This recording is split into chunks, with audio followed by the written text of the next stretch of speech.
You're listening to Heritage Radio Network. HRN is food radio supported by you. Learn more at heritageradionetwork.org. This episode is brought to you by Wisconsin Cheese. We've been making cheese in Wisconsin since before we were even a state, which may be one reason why we win so many awards for it.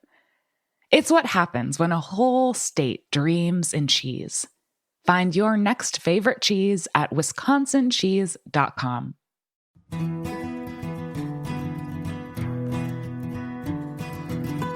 This is Capri Cafaro, host of Eat Your Heartland Out. Our next episode features two guests who are creating new culinary experiences in their respective Midwest communities and beyond. Meet Nikki Thompson Frazier, who founded Sweet Temptation Bakery in Lansing, Michigan, and get to know Erin Carlman Weber, the founder, owner, and operator of Chicago's All Together Now. Nikki, thanks so much for joining Eat Your Heartland Out. Thanks so much for having me. You have such a cool story, and what you do is, I think, so needed. So tell me and our listeners about Sweet Encounter Bakery and how you got it started. Yes. So Sweet Encounter Bakery, we specialize in the best gluten-free eats, treats, and cooking classes for all ages. I started because both of my girls had food allergies, and I wanted to ensure they can have the same amazing treats without compromising taste, texture, and flavor. And I feel like we've nailed that. Well, and you just nailed that description too. So I feel like you've done this once or twice. How long has Sweet Encounter's been around as a business? So Sweet Encounter started out of my home in 2015. We opened our physical storefront in 2022. So it's been 2 years in our physical storefront. Mm-hmm. So what was the process like to, find recipes that work to kind of meet all that criteria that, certainly people want, that may have food intolerances or may, choose to just be gluten-free or whatever the situation may be, that had to be a lot of trial and error to get you and the products where you want them. Definitely a lot of trial and error to get the products where I wanted them to be. And really what it took was a lot of patience and perseverance. And I think that sometimes people see the end result and don't realize the process. So I always talk to people, anything when you're dreaming, yes, exactly right. When you're working hard on something, it's a process and it takes perseverance and it takes that consistency and dedication. And so I would even venture to say thousands of different recipes, ways of doing things, mixing things together. I try it and I'm like, it's not quite the way I want it. I change the temperature. I change the setting on how I did things. I mix up a different way. I would do different ingredients. Sometimes I do the same ingredients, but I change the baking temperature, or it was just a lot of different things that I did until I figured out what worked. And then once I figured out what worked, I started duplicating it. Right. Sure. And how hard was that to get to scale? One thing to do it in your kitchen, it's another thing to then, get that to work time and time again.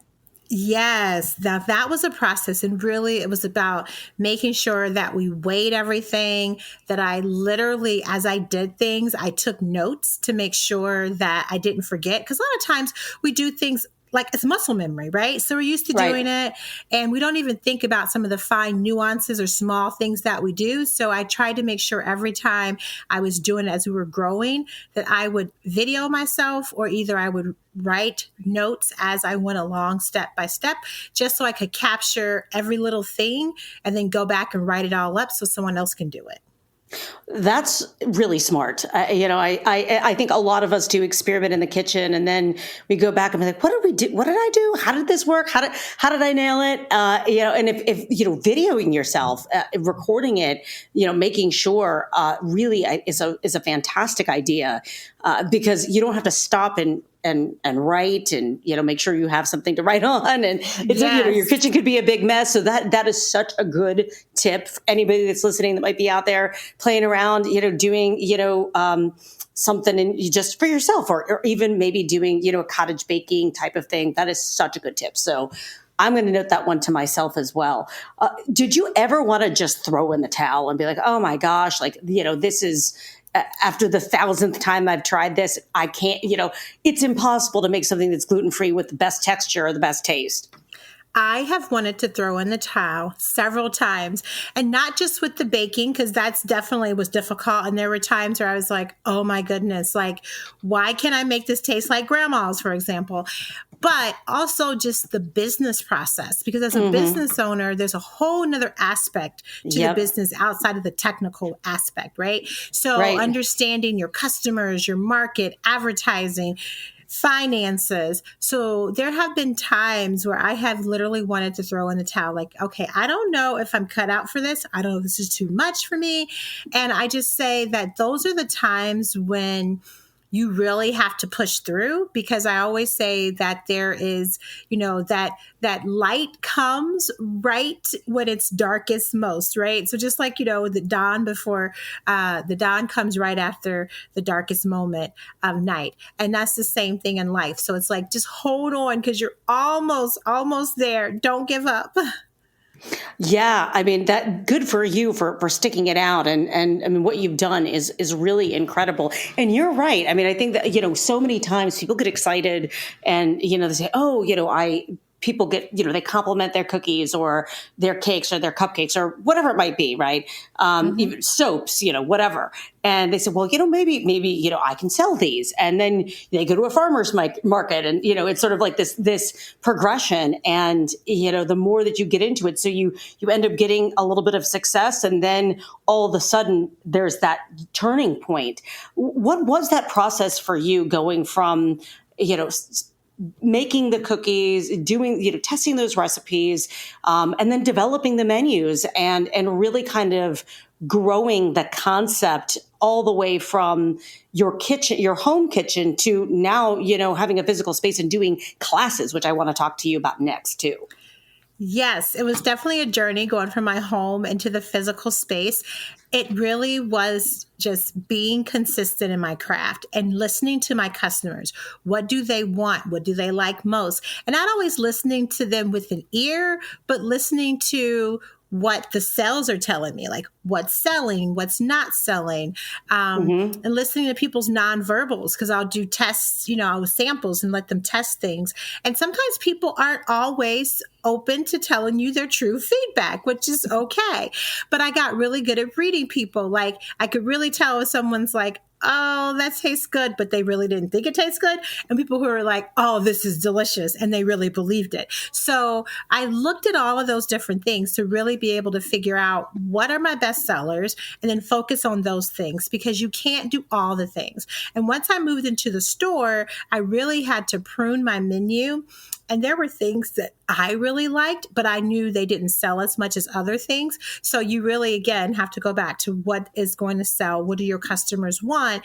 And making sure that you focus on those things, but also focusing on things that have a good return on investment, a good profit margin. So all of those things are so important in business. It's not just, oh, this is a great cookie, but okay, this is a great cookie. How do I find the right products to make it so that it's cost effective? And then what's the great price point? And then how do I get it out to my customers and get them to purchase it? So it was definitely an evolution from my home kitchen to being in that commercial space and teaching other people to make my recipes. That was also a challenge. I can imagine. And I want to turn to that conversation in a second. But what you just said made me think of another question, which is, how do you actually, identify and source those ingredients? Because you can't just go to a wholesale distributor, or Amazon or whomever to get these ingredients, because, you are dealing with, dietary restrictions like gluten-free. So making sure that, or even vegan or sugar-free, whatever it might be. So, I'm sure that in that process, identifying that sweet spot, no pun intended, of, a cost-effective ingredient and the ingredient that works to meet all of that criteria of taste and texture and the rest of it had to be a real tricky process. Sourcing has been a thorn in my side because of exactly what you said.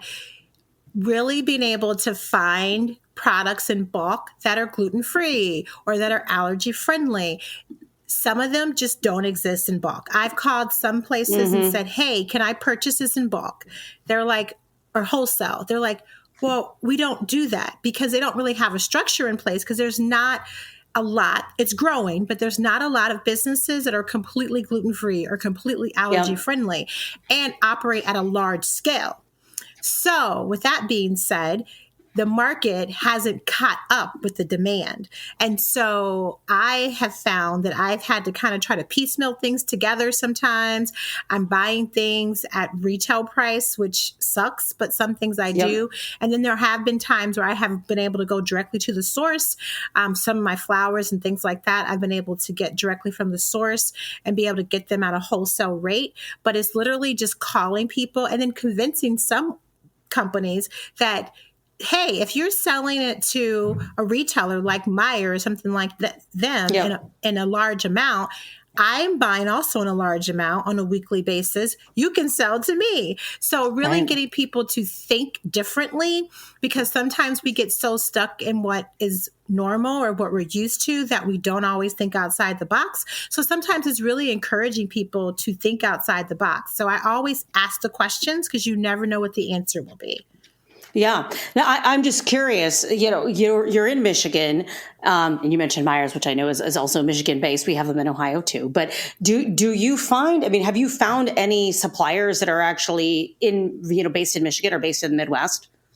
Yes. So we get our sugar, Pioneer sugar from, yes. So there's a few places that we do use, which is great. And Pioneer sugar is vegan because there are some sugars, you may or may not know this, that are not actually vegan the way that they are processed. Vegans will be like, no, because some of the way they're processed with, they use charred animal bones to whiten the sugar. Some processes do that. I've learned something new. I had no idea. I learned something new too, to be honest with you, when I was doing the research and making sure that my things were in line with different dietary constraints. So that was an interesting one for me. Wow, I definitely have learned something new. For all our vegan listeners, I am so curious if our vegan listeners have known about something like that. But I know that it does take a lot of due diligence to really be adherent to vegan. And I know that your menu offers, a number of vegan options or things that can be made vegan. So tell me a little bit about your menu, and then we're going to talk about teaching your recipe. So first, your menu, give us, a taste, wish we could actually have a taste of the kind of things that are on your menu. So we have everything from peach cobbler cupcakes to peach cobbler pie, actually, to red velvet cupcakes, sweet potato pies. We have German chocolate cake. We have apple pie bars. We just have a variety. Of course, cookies, brownies. Our brownies are so chocolatey and fudgy and delicious. So hungry.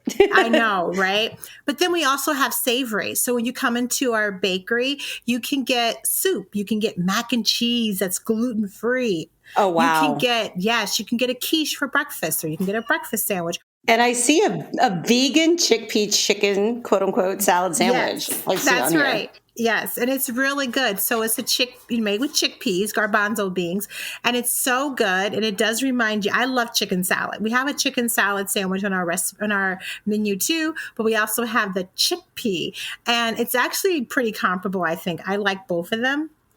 But we want to have something for everyone. Well, for most people, because we can't cater to everyone. It's just impossible, but we do our best to be as inclusive as we can. People don't always realize the importance of having an inclusive dining experience, and our menu provides that for people, because food is such an integral part of everything we do. Absolutely. And when you are serving people, when they come to the table to enjoy a meal with others, they want to be able to eat similar things as well.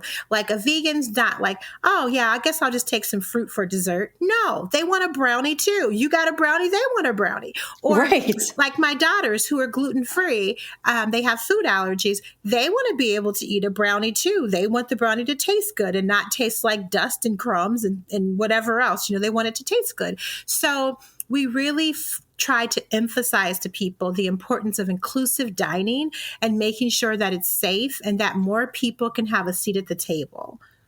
Well, and you go one step further by, again, bringing these skills to the masses, or to the public at least, by offering classes which are not just about, cookies and pies, but a whole range of other things. So how do you decide, what you're going to offer as far as these classes are concerned?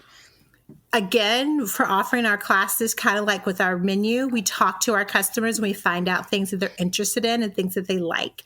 And things also, too, that are easy to replicate at home, that are nice, hearty family dinners, that are things that is going to bring a smile to your face and to the friends and family members who come and sit at your table.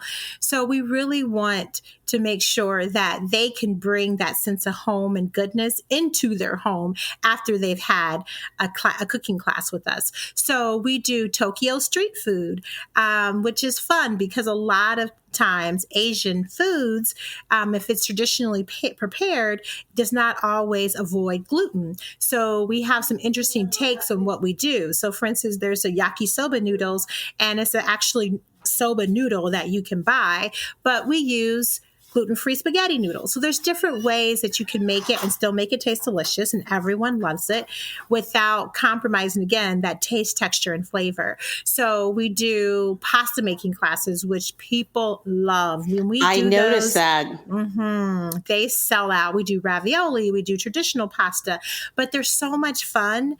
And it just lets people know that you can make these things. It's not as intimidating as you think. And you can make them for your family, and you can really have a yummy time in the kitchen.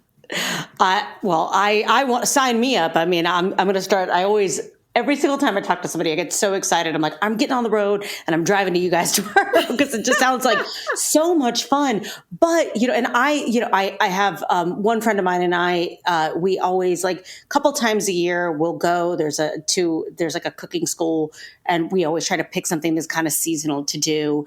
But, a lot of times there's, obviously there's a number of different types of cooking classes that happen. And in those circumstances, I would imagine that if you have a peanut allergy or, you're gluten-free, you would have to ask in advance, like, hey, I'm going to come for this cooking class that maybe it is, gluten-free cooking class, but has, have the ingredients been segregated? How is the kitchen maintained to make sure that there's not that cross-contamination? How do you handle that aspect with folks coming in for cooking classes and making sure that, your facility is, free of anything that might be a concern?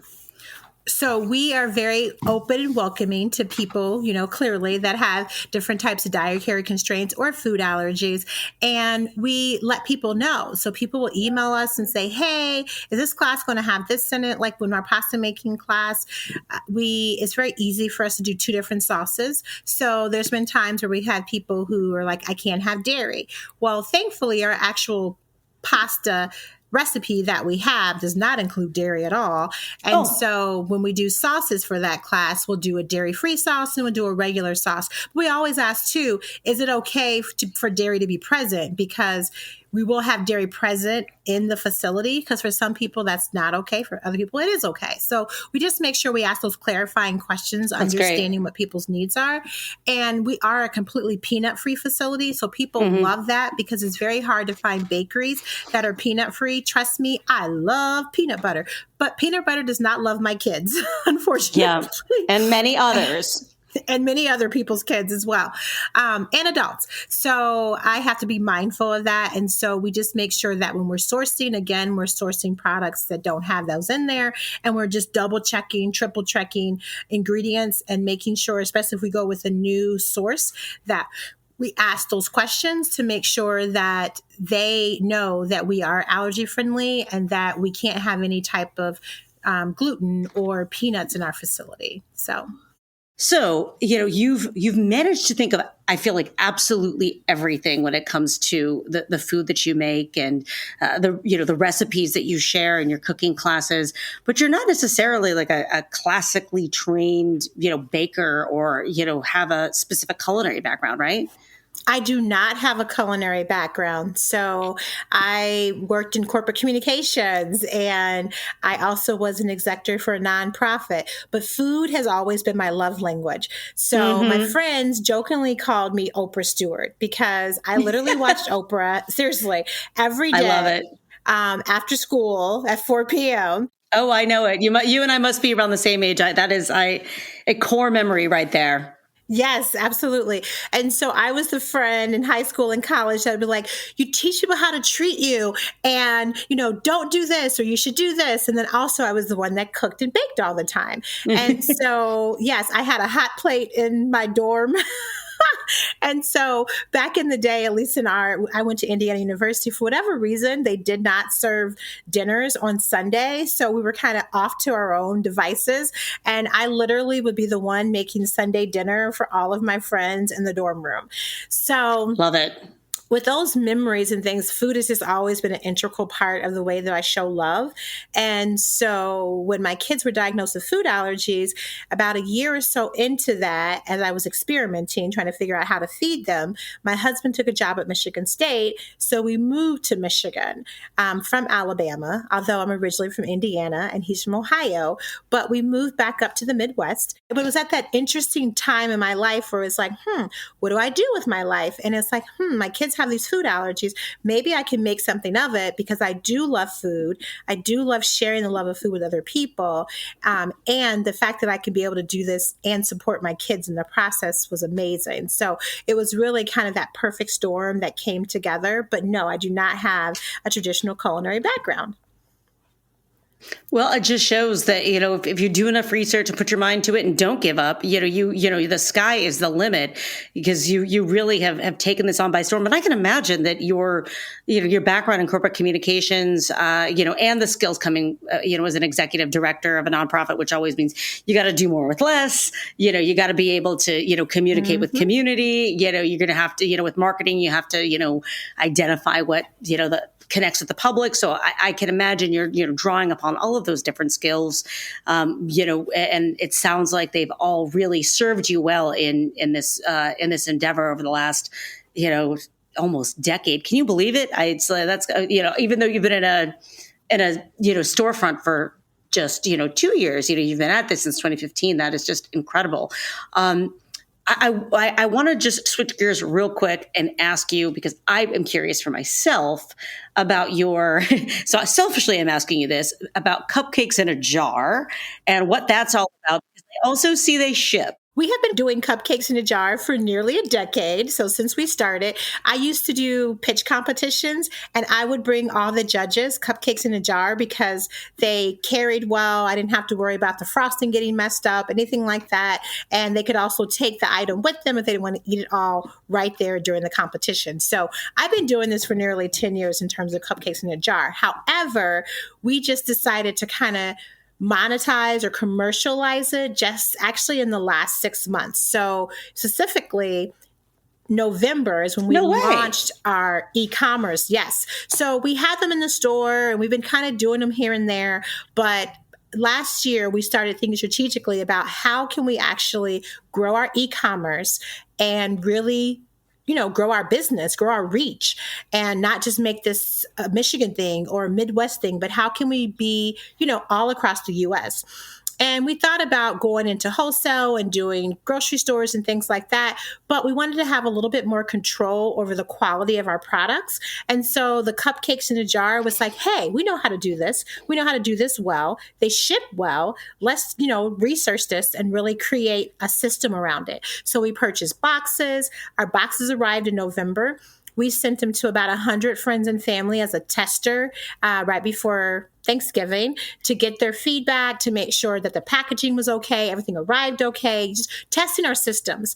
And then, lo and behold, the day before Christmas, we get a big boost from Oscar nominee Danielle Brooks, who plays Sophia on The Color Purple, because we were sending them out because we created this Color Purple cupcake in a jar, and a Color Purple released on Christmas, as you know. And so we were sending them to everyone related to The Color Purple.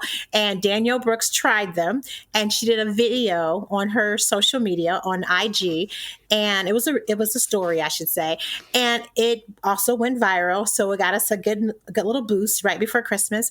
So then we got a boost from Tabitha Brown, and she is a vegan social media influencer, author, actress, all of that.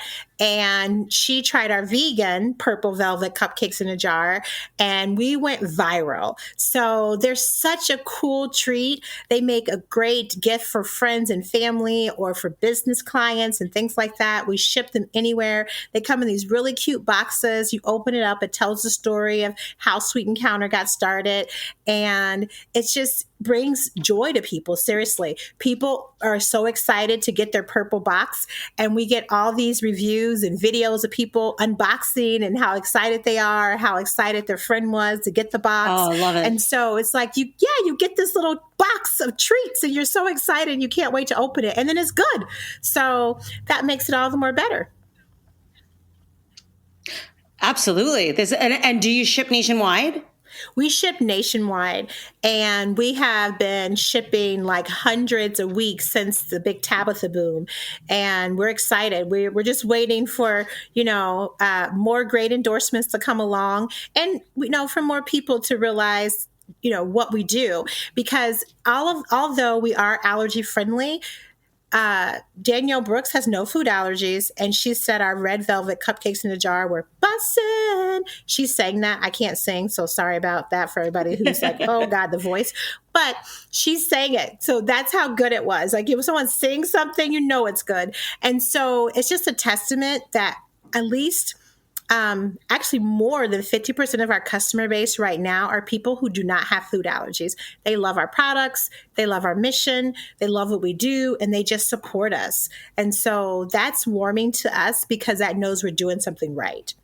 Absolutely. I mean, you're absolutely right that, and it shows that all of your hard work has paid off, because people that don't, quote unquote, have to, eat things that are allergy friendly are choosing to do so because of the taste and again, to support the mission. I mean, I'm looking at the stuff online, and, those cupcakes in a jar are calling to me for sure. And I don't have any of those dietary restrictions. So I would definitely want to try them for at some point, now that I know that they can come to me in Ohio, and I don't necessarily have to hop in the car and go to Lansing, Michigan. But is there anything else that you want our audience to know about your mission and your plans for Sweet Encounters? Well, just to say that we want to continue to grow our e-commerce. So we just invite you to have a Sweet Encounter. When people come into our store, we always say, hi, how can we sweeten your day? And when they leave, we say, thank you for letting us sweeten your day, because we realize that we have the privilege of serving them, that they could go anywhere in the world, right? Or anywhere in the city or the state and get the items that they want. But they chose to come to Sweet Encounters. So we want to let them know that we appreciate them for letting us sweeten their day. And so I think that's the message I want people to go away with when they think about our brand and think about who we are, is that we're all about sweetening people's day and thanking them for allowing us to do so. And more importantly, that anybody now can enjoy a Sweet Encounter because we ship nationwide. I love it. And if somebody wants to find you to order those cupcakes in a jar, where can they find you? Yes. So our website is sweetencounterbakery.com. It's really easy, and you'll see the button that says cupcakes in a jar, and you can go right on and order. Awesome. Thank you so much, Nikki. This has been so fun, so inspiring, and it's definitely making me hungry. So we really appreciate you sharing your story with me and with our audience. Yes. Thanks for having me. I appreciate it. This is Eat Your Heartland Out with me, Capri Cafaro. After the break, I'll welcome Erin Carlman Weber, who is the founder, owner, and operator of All Together Now in Chicago's Ukrainian Village. This episode is brought to you by Wisconsin Cheese. There's a reason when you think of Wisconsin, you think cheese. Cheese is a huge part of Wisconsin's history and future. In Wisconsin, the state of cheese, the tradition of cheese-making excellence began 180 years ago, before Wisconsin was recognized as a state. Immigrants traveled to settle in this lush green hills of Wisconsin, bringing their cheese-making traditions with them. These storied skills, combined with the freshest milk available, created a cheese-making culture that is uniquely Wisconsin. Wisconsin's 1,200 cheesemakers, many of whom are third and fourth generation, continue to pass on old world traditions while adopting modern innovations in cheese-making craftsmanship. Find your next favorite cheese at wisconsincheese.com. Erin, thanks for joining the show and telling us all about your work as the founder, owner, and operator, all of the hats at All Together Now. You're very welcome. Glad to be here. I was just so impressed by learning so much about the operation and everything that you do at All Together Now there in Chicago. What brought you to the place where you ended up starting this business? Oh, that's a great question. So there were a multitude of factors, both personal and professional, that converged to make All Together Now a reality. I grew up in a family where, all of our social occasions, all of our gatherings, everything important was punctuated by a meal. Lots of conversation around what we were going to eat next, who's getting recipes from where.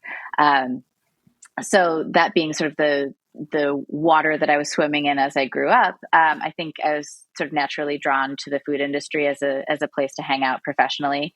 I got to start the way that a lot of people do, just sort of waiting tables. I was a dishwasher in a kitchen, wore all sorts of hats there. And then little by little, sort of, after treating those as side jobs or a way to get somewhere else, it dawned on me that this space was where people were having the most fun. And it seemed like the kind of place I wanted to make a home out of more long-term.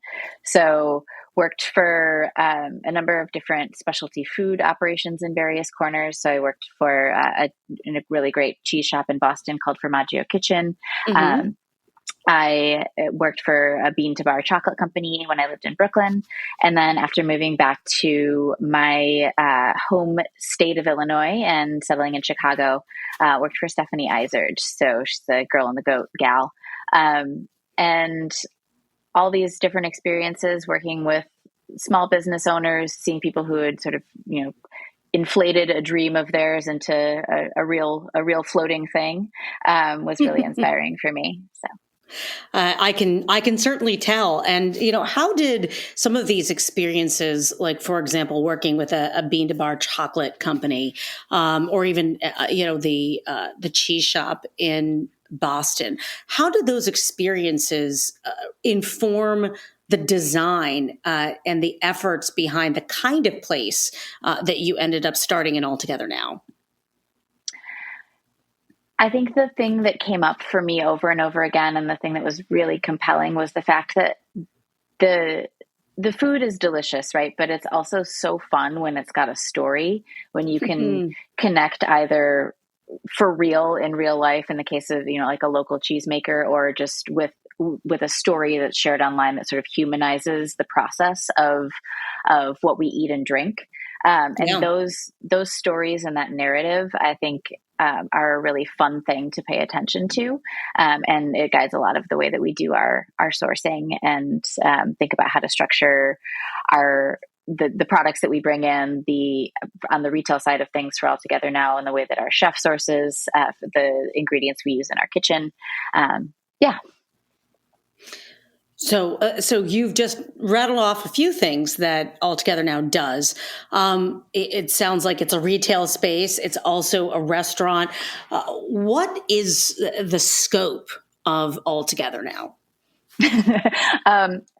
depends on what day you ask me. Some days it's just right. Other days it's too big.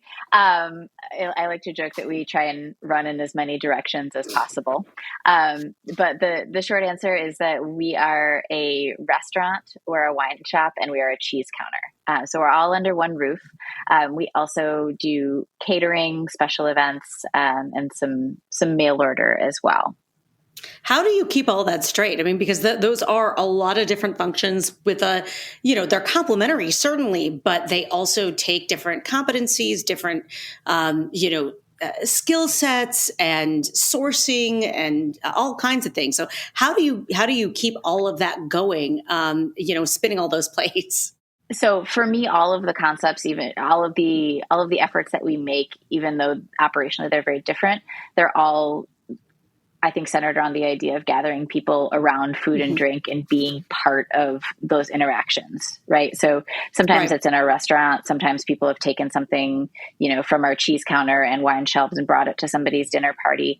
Other times somebody's, sent a, happy birthday gift box over to somebody else, right? But I think for me, it's all part of the same effort. Operationally, it is challenging. We have a really wonderful team. And we also, I think the way that we operate was forged to a large degree during the COVID-19 pandemic. We opened a year before the pandemic dropped on the world. Okay. Yeah. And so we were a very young business. And I think that helped us just sort of say, like, okay, whatever we need to do to keep connecting with people, even though we can't have them in our building, we're going to do that. While I'm glad to not have to jump from one thing to another, I think that period of time taught us that we're pretty resilient. And if something is interesting and worth doing, we can figure it out. Sure. I mean, there's no question that, one bright spot, if you can call it that, in the pandemic, I think for many was, innovation and, the grand pivot of, trying to figure out what you can do in this, unprecedented and challenging circumstance. And it sounds like you all really rose to the occasion. Is that how you started doing? I know that you do like a subscription box or like cheese clubs. It was trying to bring the joy to people rather than people coming into this multi-purpose space. Was that some of the motivation behind creating that model? Yeah, absolutely. The wine club was something that we started fairly early on in the life of the business, but we found that people really latched on to that as we were going through the pandemic and trying to figure out ways that we could still maintain a little bit of our humanity.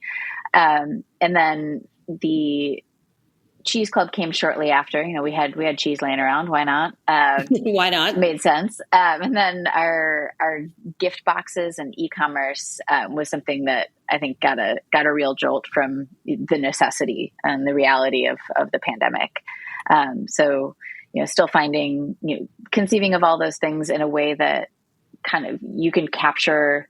We tried to think about it in terms of like not just putting a bunch of stuff in a bag or a box and handing it over, but how can we make people feel like they're still interacting with us, even if not physically, right? So like, what does hospitality look like if you have to put it in a box or package it into a subscription? So how do you do that? For us, we try to be as playful as possible. I think that's something. I think we tried to, I guess, to take a step back, tried to sort of distill our approach that we take to this day to interacting with our guests, right? So, the things that we deal in, great small production wine, artisan cheese, kind of like, small production grocery items, thoughtfully sourced food, all of that can sort of feel a little bit big, right? Or like maybe untouchable if you're not well versed in it. You don't need, you can feel intimidated by walking up to a cheese counter or feel like you don't know how to talk to somebody about the wine that you're looking for.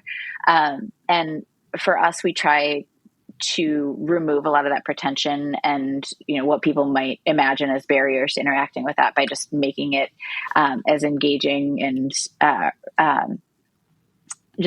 think approaching every interaction in non-pretentious way, which is harder than it might sound. How Midwestern of you. I know, right?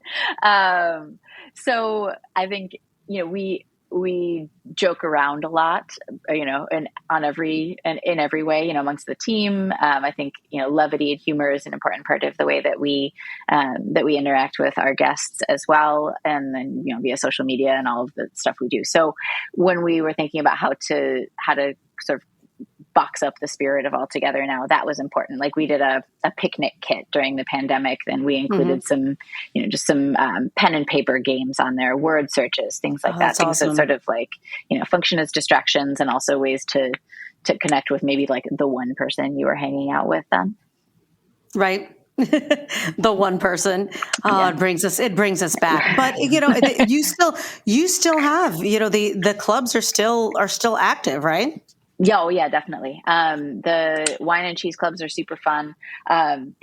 We do monthly collections under a particular theme. So, for example, February's theme is Better Together. So, little nod to Valentine's Day, that sure. Heart-shaped holiday coming up.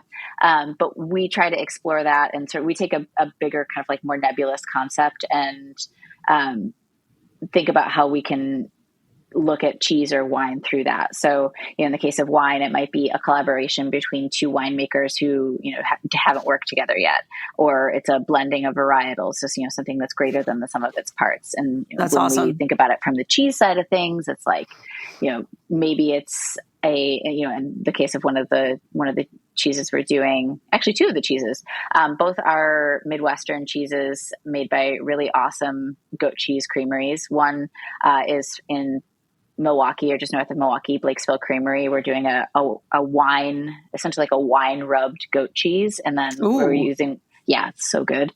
Veronica at Blakesville Creamery makes awesome cheeses anyway, but the addition of some Pinot Noir remnants really, really kicked it up. That sounds fantastic. Yeah, it's so good. So this Better Together theme is going to be explored through various ways in this month's club. And so we do, like a spring break themed one, Gone Wild, is the official tagline. So we have a lot of fun with it, but we also try and, sneak some knowledge in there, right? So people, if they want to learn more about the things that they're eating and drinking, they can. And if they just want to sort of read the silly zine that they get with the book or with their goods, they can do that too.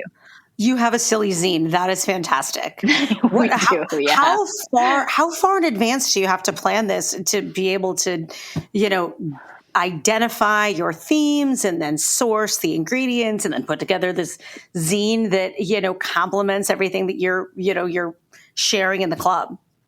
A lot farther out than we sometimes do. So we have our year's worth of themes planned out, and we're essentially like repeating from year to year now, because there's still, even if we have the same theme January to January, it's, there's still a lot of ways you can walk within that. So we know what's coming up. So I think, myself and our wine club manager were constantly, exposed to different producers, different products. And so on some level, we're thinking, oh yeah, this would be good for the back to school theme in October, but it might be April. So we just sort of make a note of that and go on. So there is some planning, but then there's also always cool stuff popping up, especially with, small producers like the ones that we work with, like, surprise, there's this like limited edition cheese that's going to be awesome. So we try and plan out probably 2 to 3 months in advance, and then get to work on sourcing and doing write-ups and features and things like that in the little zine.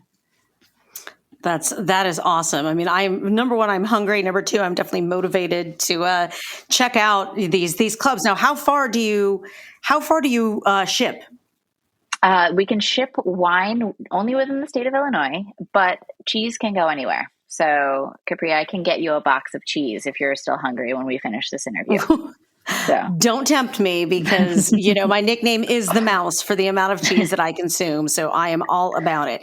Now, we're talking cheese, we're talking wine. You mentioned one of the cheesemongers that you work with, cheesemakers.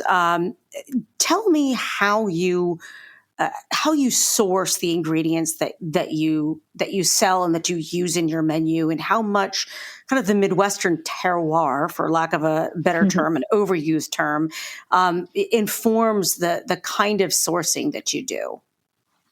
Yeah, absolutely. I think, for us, and, in some ways it's sort of like a no-brainer to be sourcing locally. At this point, it just, there are so many good ways to go about it. We buy directly from several farms, McClug, Nichols, two awesome produce farms, one vegetable, one more fruits and berries oriented. And then there's also just some great locally focused food distributors who can connect us with those smaller producers and those products on a more regular basis. Our chef is a native Midwesterner as well. So, she grew up in a cooking family with a strong appreciation of what was around her as well. So, and both of us lived and worked in Madison, although separately. And Madison, Wisconsin has a great local food scene with a lot of emphasis on, it's so fun to eat there. So I think both of us carry that with us. And then in general, when we're thinking about, say a finished product on our shelves or in our cheese case, so be that a bottle of wine, a box of crackers, or, a wedge of cheese. I think, obviously it's got to taste good, right? But I think we see the most success. We enjoy it the most we enjoy it the most personally, and our guests, come back with the most positive feedback when it's something that producers working to highlight quality rather than sort of churn out a commodified product, right? So I think there's an embrace of like, to use your word, that word terroir, but the specific place where things come from, right? So we do a lot of sourcing from the Midwest on our cheeses, but even if we're sourcing, from further afield, be it one of the coasts here in the U.S. or from abroad, when we find a producer that's working to highlight the environment in which an animal was raised, or the land in which a grape was grown, the product is just more interesting. It's more fun to eat, and it's more fun to talk about. I do love food with a story. No question about that. And it sounds like you put a lot of thought and care into everything that goes into your operation. And when we had a chance to speak off air, I was really impressed by, the fact, you sometimes don't think about, people do think about, well, okay, locally sourced fruit and vegetables from this farm or that farm. But, when you think about, salami from Wisconsin, or, the some of the meats and fruits and those sort of things, when you think about some of the meat products, I sometimes don't necessarily think about that. I don't know why, but, the fact that you can find those things, by local producers and incorporate them into what you sell, I think is really impressive as well.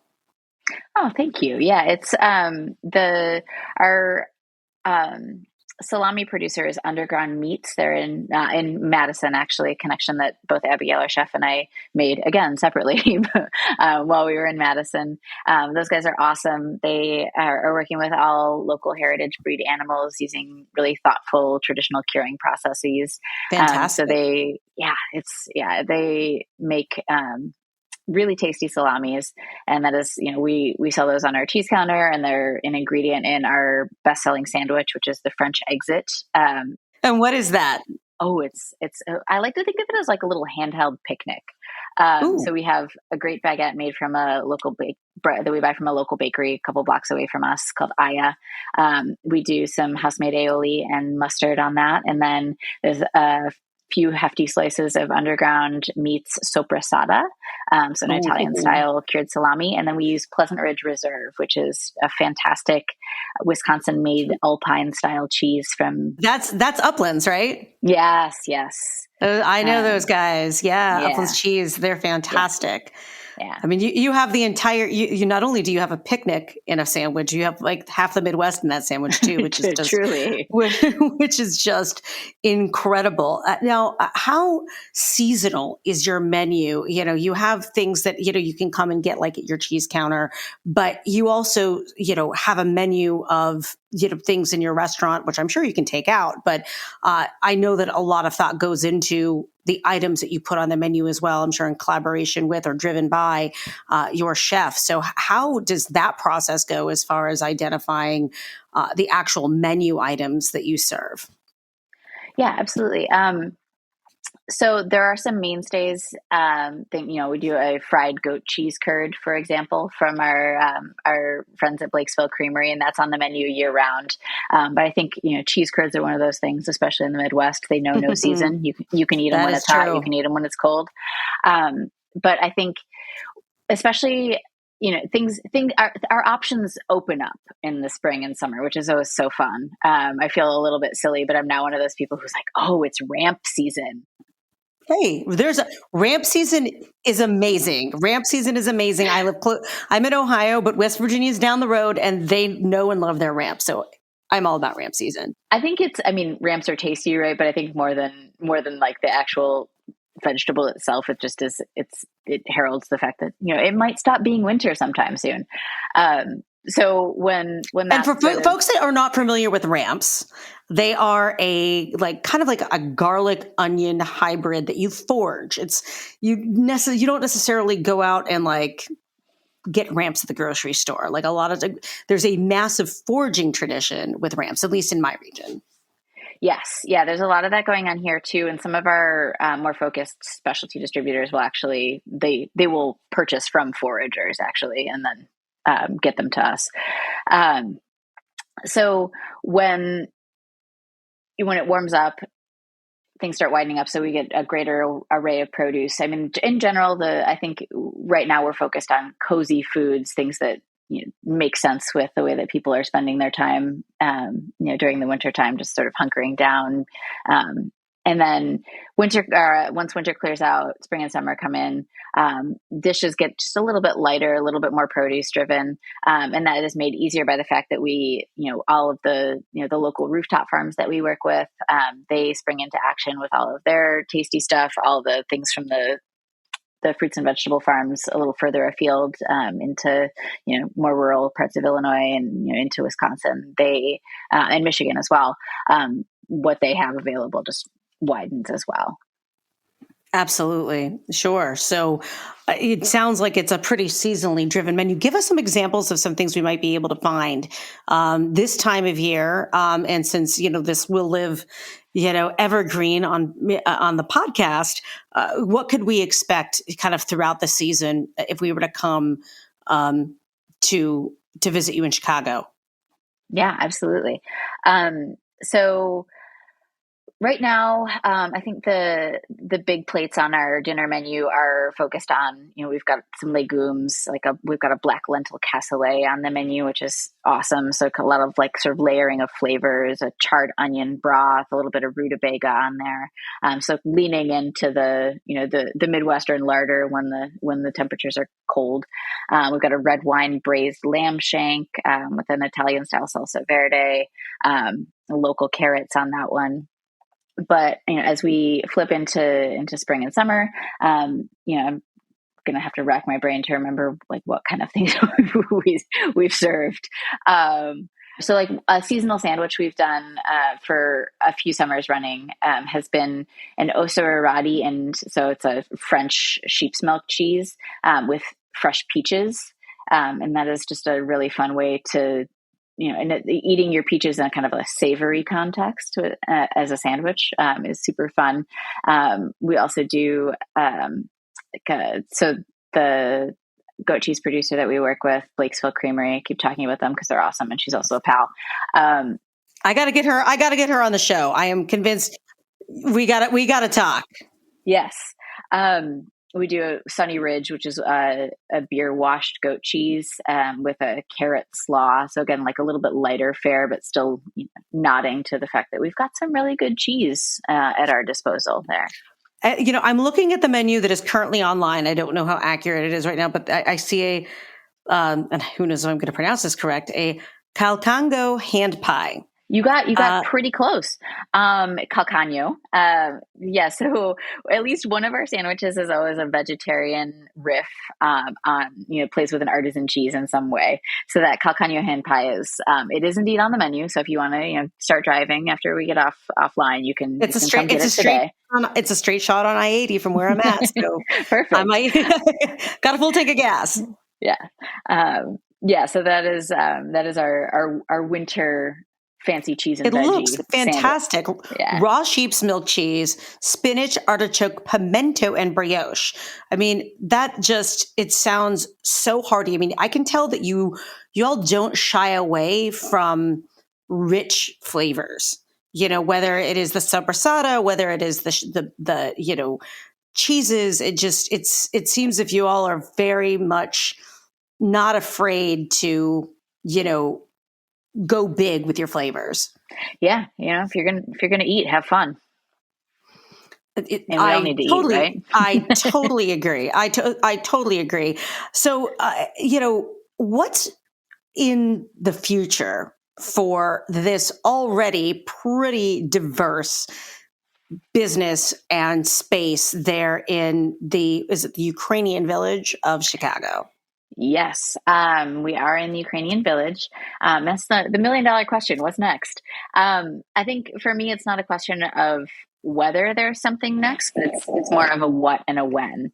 As we've talked about, we kind of smush a lot of things, a lot of different activities into one business. But you make it work. I mean, the thing is, you make it from my perspective, and I definitely would love, when I'm in Chicago next, check you guys out, because from my perspective, you all have managed to thread this very, complicated needle under one umbrella and make it work, because it does have that shared spirit. So keep at it. Thank you so much. Yeah. So, we toss around ideas all the time, right? So it's, our chef is she's amazing in the kitchen, has so many good ideas, so maybe it's more of a traditional restaurant. That's something that is constantly up for discussion. Maybe it's something that we all sort of in various ways amongst the team have some ties to Michigan as well. So, we love, tons of Chicagoans go to Southwest Michigan on summer weekends. So maybe, an outpost there is sort of a pipe dream, but one that is near and dear to my heart, just as my own personal connections to the state. Another location in Chicago would be amazing, whether it's, more of a wine shop and a cheese shop, or maybe our chef loves the idea of doing a butcher counter. Whatever you see from us next will be related, but I can't tell you what it's going to be. You got time, you have the passion, you guys have the talent and the team, it sounds like, to be able to pull off whatever, creative muse, drives you next. For folks that want to find you, maybe want to join one of your clubs if they're not there in the Chicago area, get some cheese shipped out, or want to check you out, how can they find you and learn more and maybe sign up? Oh, wonderful. Great question. So you can find us online. We are at alltogethernow.fun. That is .fun at the end. You can find us on Instagram, and you could just give us a ring too. We love to chat. Well, like I said, don't tempt me. I might be picking up the phone and giving you all a call and getting my cheese and getting on the road and trying some of your fantastic food there.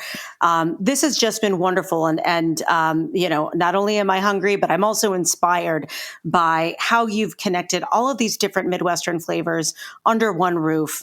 Erin, thank you very much for taking the time to chat with us here on Eat Your Heartland Out. My pleasure. Thank you so much, Capri.